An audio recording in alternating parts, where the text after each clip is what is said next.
Salut à vous. Que Dieu vous bénisse abondamment. Le bénéfice de la prière. Nous avons vu que la prière est une arme puissante pour les chrétiens. Nous avons vu aussi comment on doit prier et nous avons identifié les obstacles à la prière.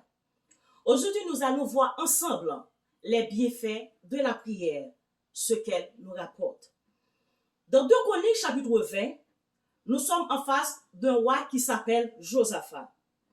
Josaphat, le contemporain du roi Akab. Un bon roi qui avait de la crainte de Dieu. Il occupe le trône du royaume de Juda. La Bible dit que 3 nations se soulevèrent contre lui pour lui faire la guerre. On lui informe qu'une multitude marche à sa rencontre. Ce passage nous enseigne une leçon.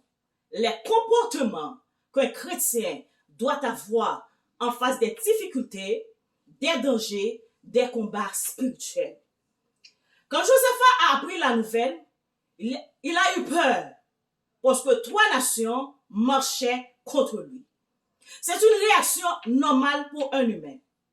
Toutefois, ce qui est intéressant, c'est que dans sa frayeur, il décide de chercher l'Éternel par la prière et il publie un jeûne pour tout Juda. Le pays commence à invoquer l'Éternel, à demander du secours d'en haut. Car la prière s'est dit, Seigneur, je ne suis pas capable, mais toi, tu peux. Il fait la prière suivante au verset 6. Dieu de nos pères, n'es-tu pas Dieu dans les cieux? Et n'est-ce pas toi qui domine sur tous les royaumes des nations? Il a sanctifié le nom de Dieu. Il reconnaît qu'il est Elion, le Dieu suprême. N'est-ce pas toi qui domines sur tous les royaumes des nations, qui a en main la force et la puissance et à qui nul ne peut résister?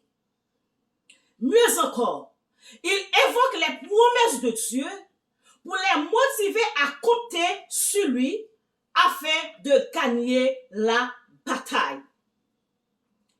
Dans 2 Chroniques chapitre 7 verset 14, la Bible dit, si mon peuple, ce qui est invoqué mon nom, s'humilie, prie et cherche ma face, je lui délivrerai et je guérirai son pays. Josaphat se réfère à la prière de Salomon dans 1 Roi chapitre 8, lors de la dédicace du temple. S'il nous survient quelque calamité, l'épée et le jugement, la peste ou la famine, nous nous présenterons devant toi, nous crierons à toi, tu nous exauceras et tu nous sauveras. Il y a des moments où vous devez entrer dans la présence de Dieu avec des actions de grâce, en remerciant pour ce qu'il a fait dans le passé et pour ce qu'il promet de faire dans l'avenir. Pour lui dire, Seigneur, je crois en ta parole, en tes promesses. Je m'attends à toi, Seigneur. Je ne suis pas capable. Je suis sans force devant cette multitude nombreuse qui s'avance contre moi. Mais mes yeux sont fixés sur toi. Les paroles de Dieu disent que Dieu n'est pas un menteur. Au contraire, il tient ses promesses. Il veille sur sa parole afin de l'exécuter. Mon frère, ma soeur, la foi est persistante. Avoir la foi, c'est se jeter à l'eau sans savoir comment on va s'en sortir, sans se poser des questions. La foi n'est pas passive. Il s'agit de vous lever et de prendre votre place. Les paroles de foi déplacent les montagnes que l'ennemi a placées devant nous afin de nous empêcher d'entrer dans notre héritage, dans notre destinée. Après la prière de Josaphat, l'Éternel se lève. Psaume 57, le verset 15. Le psalmiste dit, il envoie ses ordres sur la terre. Sa parole court avec vitesse. Dieu se lève, ses ennemis se dispersent et ses adversaires fuient devant sa face. La prière, c'est une obligation et également un privilège, un passage obligé pour tous les chrétiens. Il n'y a pas de victoire sans la prière. La prière nous rend forts, ça change les situations. Invoque-moi et je te répondrai. Je t'annoncerai des choses cachées, de grandes choses que tu ne connais pas. Dans la prière de Josaphat, Dieu a répondu par un prophète. J'aime le Saint-Esprit. Wow. Le texte nous dit, l'Esprit de Dieu remplit Jacaziel. Après avoir fini de prier, nous devons nous mettre à l'écoute de Dieu. Parce qu'il y a des choses à nous communiquer. Il a un plan de match et des stratégies à nous donner. Restez à l'écoute du Saint-Esprit. Écoutez bien, vous avez l'ADN de Dieu en vous. Vous êtes citoyens et citoyennes des cieux. Dans votre situation, vous n'êtes pas le seul ou la seule à vous décider, à vous demander ce que vous allez faire et comment vous allez vous y prendre pour vous en sortir. Sachez que vous n'êtes plus esclave de la peur. Alléluia. Dieu vous a élus avant la fondation du monde.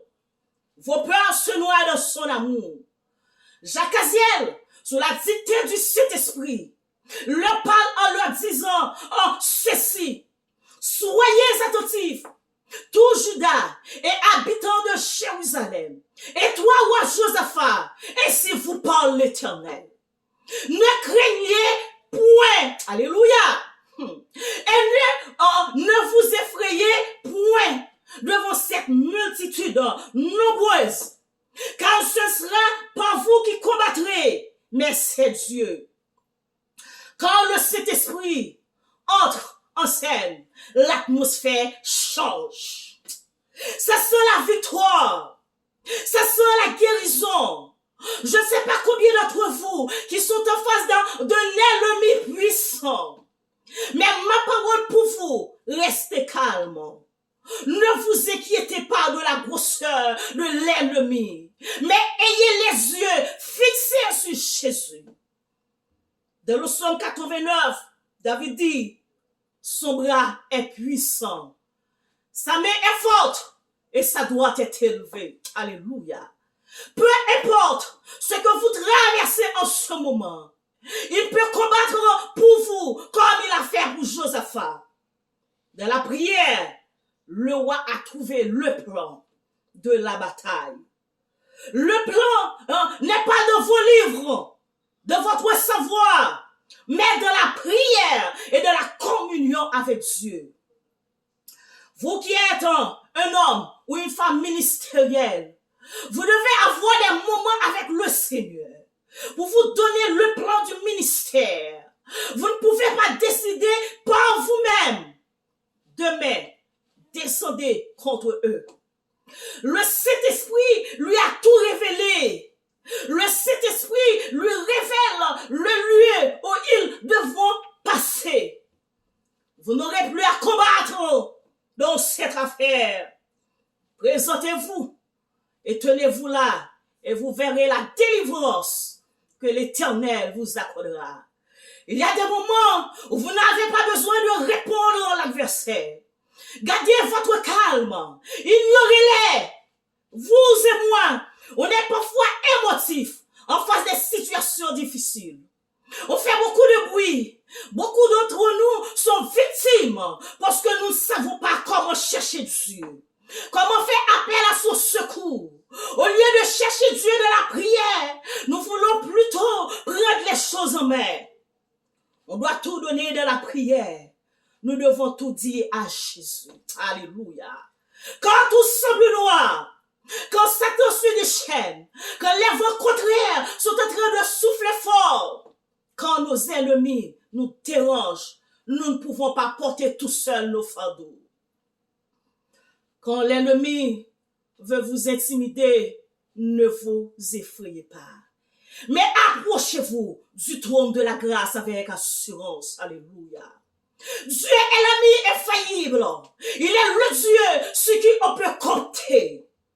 2 Chroniques chapitre 20 nous enseigne comment nous devons nous comporter face à nos ennemis.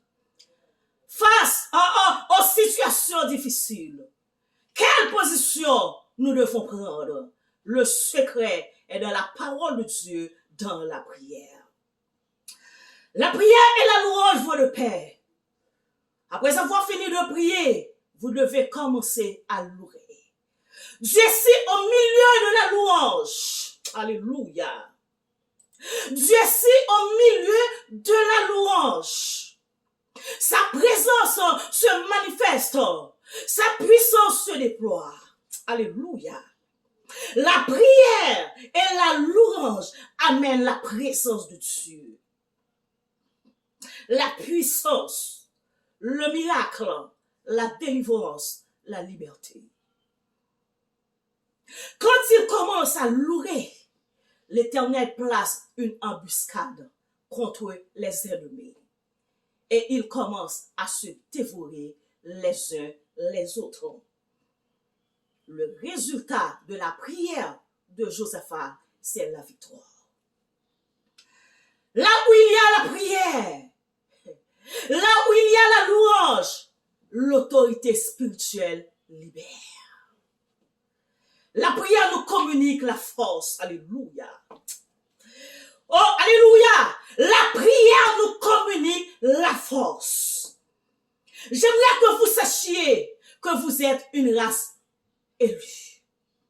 Que vous êtes une personne spéciale. Un sacerdoce royal.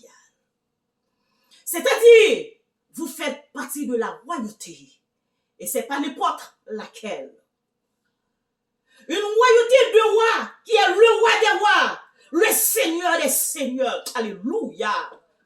Le roi des rois, le Seigneur des seigneurs, le roi immortel et invisible. Amen, amen. Soyez forts. Oh. Soyez forts en face de vos ennemis. Alléluia. Soyez forts. Ils ne sont pas aussi forts que vous le pensez. Ceux qui sont avec vous sont en plus grand nombre que ceux qui sont avec eux. Quand David devait affronter Goliath, il n'avait pas eu peur. D'autres personnes avaient peur de Goliath, mais pas David. David lui dit, tu viens avec la lance et le javelot. Mais moi, mais moi, je m'avance vers toi au nom de l'Éternel des armées. Mes bien-aimés, vous devez chercher la présence de Dieu. Le secours de Dieu à tout moment. Le psalmiste dit, je lève mes yeux vers la montagne. D'où me viendra le secours? Amen. Le secours me vient de l'Éternel qui a fait les cieux et la terre. Amen, amen, amen. L'essentiel, c'est la prière. L'essentiel, c'est la prière. Pas une prière vague, mais une prière basée sur la compréhension de la parole de Dieu et la foi. La prière de foi fait bouger Dieu. La prière, alléluia, la prière est une arme puissante qui apporte des grands résultats. Qui apporte de grands résultats, de grands bénéfices. Elle combat n'importe qui. Je vous conseille de chercher Dieu dans la prière. Soyez bénis. Shalom, shalom.